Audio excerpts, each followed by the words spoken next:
So mga sangkay, alamin po natin itong matinding naging pasabog po ni Sandro Marcos laban po kay Vice President Sara Duterte.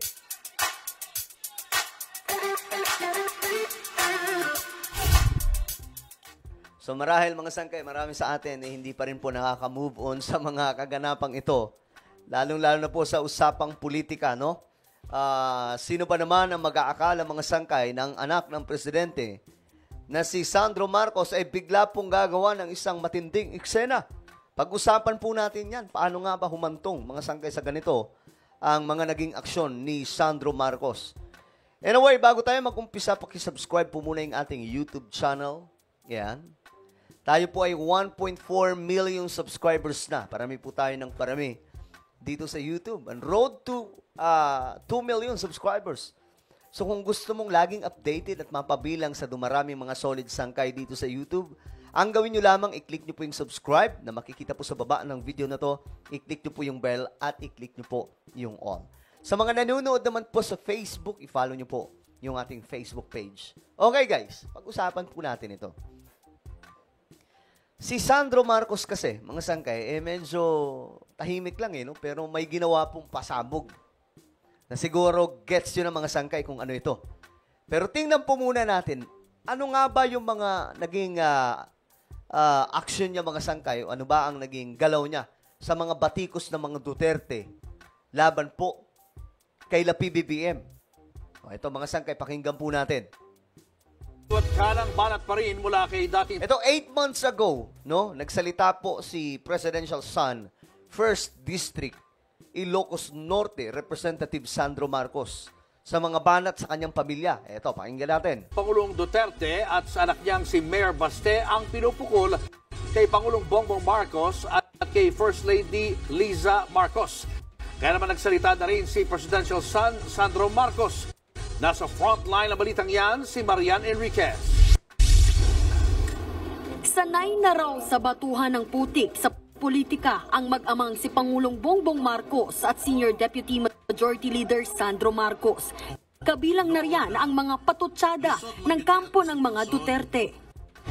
I've been in politics long enough to know that that's how the game works. And my dad, same thing naman. There have always been accusations hurled. There has always been mudslinging. Kung merong hindi sanay sa kanilang pamilya, yun daw ay ang kanyang inang si First Lady Liza Araneta Marcos na kagabi lang ay pinatutsadahan ni Davao City Mayor Baste Duterte. Tanawan ninyo ang interview ni Liza Marcos. Tanawan ninyo. Nana sa interview, tanawan ninyo maunang dagway sa itong nasod karon. Pinagtanggol naman ni Sandro ang kanyang ina. From that interview, I think that you've all seen, is I guess one of a wife who is being protective of her husband. So I think we can sympathize in that sense. Bukod dyan, may mga banat pa si Mayor Baste sa Administrasyong Marcos sa prayer rally kagabi sa Dumaguete. Power tripping na raw ang estilo at nakukuha raw ang kanilang gusto dahil sila ang nasa posisyon. Nanata dire.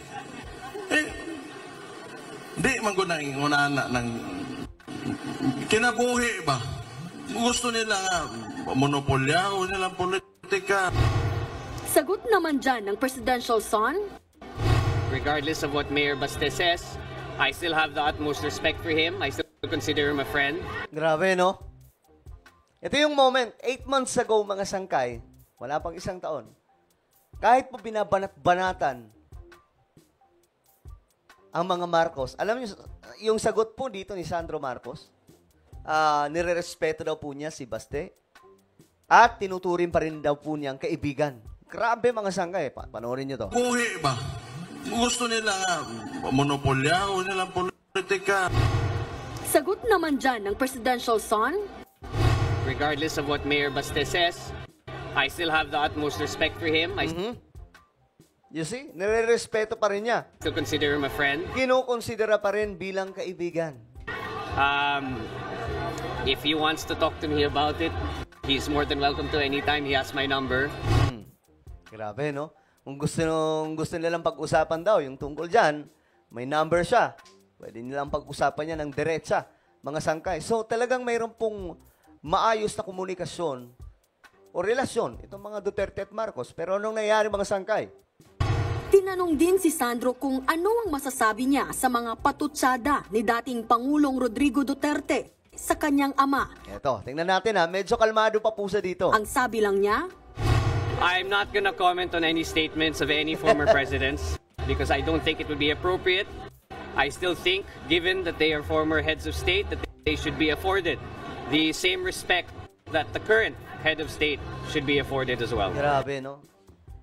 Well-educated. Yun lang ang masasabi ko. Edukado talaga. Alam po niya sumagot. Alam po niya kung kailan siya babanat mga sangkay. At sa kabila po nun, nire-respeto pa rin niya yung mga Duterte. nagbabalik Okay, ngayon. After niyan mga sangkay, eto na ang nangyari. Nagkaroon po siya ng patutsada o buwelta sa mga patutsada ni VP Sara kay PBBM 3 months ago. Last year. Mga sangkay, ito ang nangyari. Binatikos ni Presidential Son at Ilocos Norte Representative Sandro Marcos. Ito po, first time nangyari na napuno na siguro. Bumanat na. Pero tingnan natin kung gaano kalalim yung banat niya kay VP Sara. Kung professional way pa rin o talagang bardagulan na mga sangkay. Naging pahayag ni Vice President Sara Duterte laban sa kanyang ama na si Pangulong Ferdinand Marcos Jr. at lolo na si dating Pangulong Marcos Sr. Ito ha, kasi nga, di ba, gustong ipahukay ni VP Sara, si Ferdinand D. Marcos.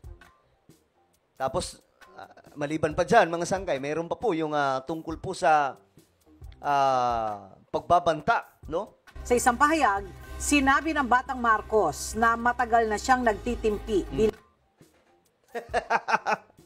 Matagal na po siyang nagtitimpi, mga sangkay. bilang respeto sa Vice President, pero hindi na siya nakapagpigil na maglabas ng kanyang saloobin matapos ang pinakahuling banat ni VP Duterte.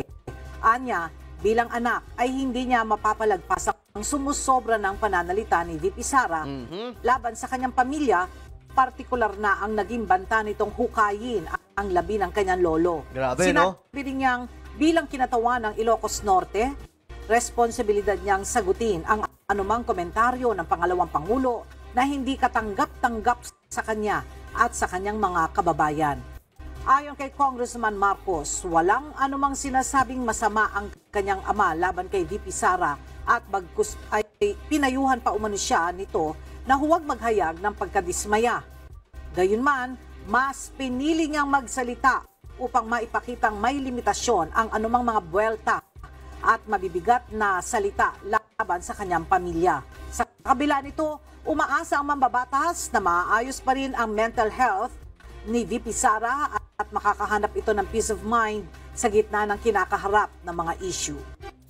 Okay, so ito yung first time na nagsalita po si Sandro Marcos. Nagsalita na po siya dito mga sangkay nung binalahura na po si Apo Lakay, yung kanyang lolo.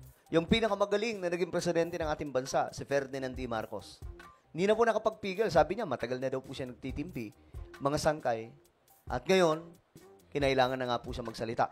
Ngayon, ito yung nangyari. Bigla pong lumabas ang balitang to. Sandro Marcos, ito yung pinakabago. Ito yung pasabog mga sangkay. After all na mga awayan, na mga patutsadahan. Sandro Marcos, unang pumirma sa impeachment complaint laban po kay VP Sara. Yung pang-apat mga sangkay na impeachment complaint, nilaglag na po ni Sandro Marcos si VP Sara. Ito po ang istorya mga sangkay tungkol dyan. Panoorin po natin.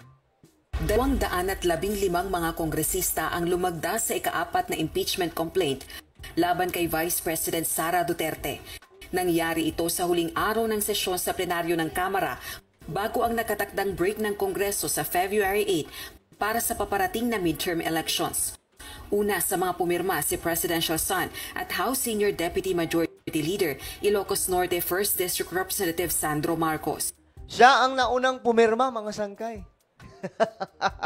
Ang pasabog na ito ay talagang lahat po buong Pilipinas binalita kaagad. Ferdinand A. Marcos, itong si Sandro Marcos, siya po ang unang pumirma mga sangkay sa impeachment complaint na pang-apat Ito po yung dala-dala ngayon mga sangkay sa Senado.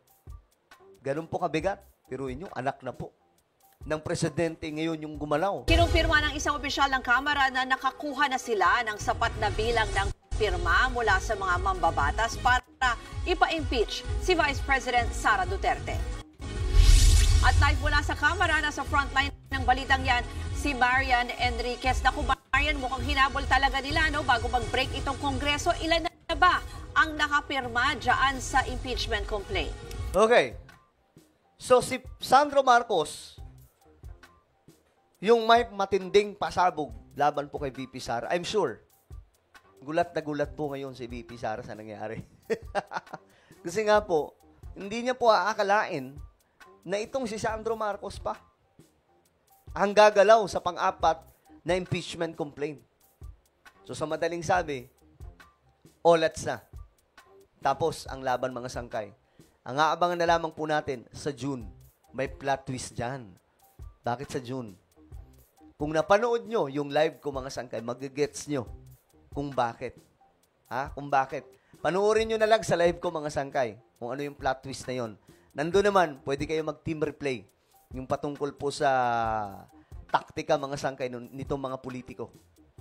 Pero ayun nga, malamang sa malamang, gulat na gulat po si VP Sara. I'm sure, hindi po na nakapagtimpi itong si Sandro Marcos sa mga nangyayari. Hindi na po niya kinaya mga sangkay yung mga ginawa ng mga Duterte sa pamilya nila. Kaya ito po ang nangyayari mga sangkay. Diba? Gulat kayo, no? Isang Sandro Marcos pa ang gumalaw. Well, ano po ang inyong opinion tungkol po dito? Just comment down below. Meron po tayong YouTube channel. Ito po ay Sangkay Revelation. Hanapin niyo po ito sa YouTube, guys. Kapag nakita niyo na, i-click niyo po yung subscribe. I-click ang bell at i-click niyo po yung all. Ako na po ay magpapaalam. Mag-iingat po ang lahat. God bless everyone.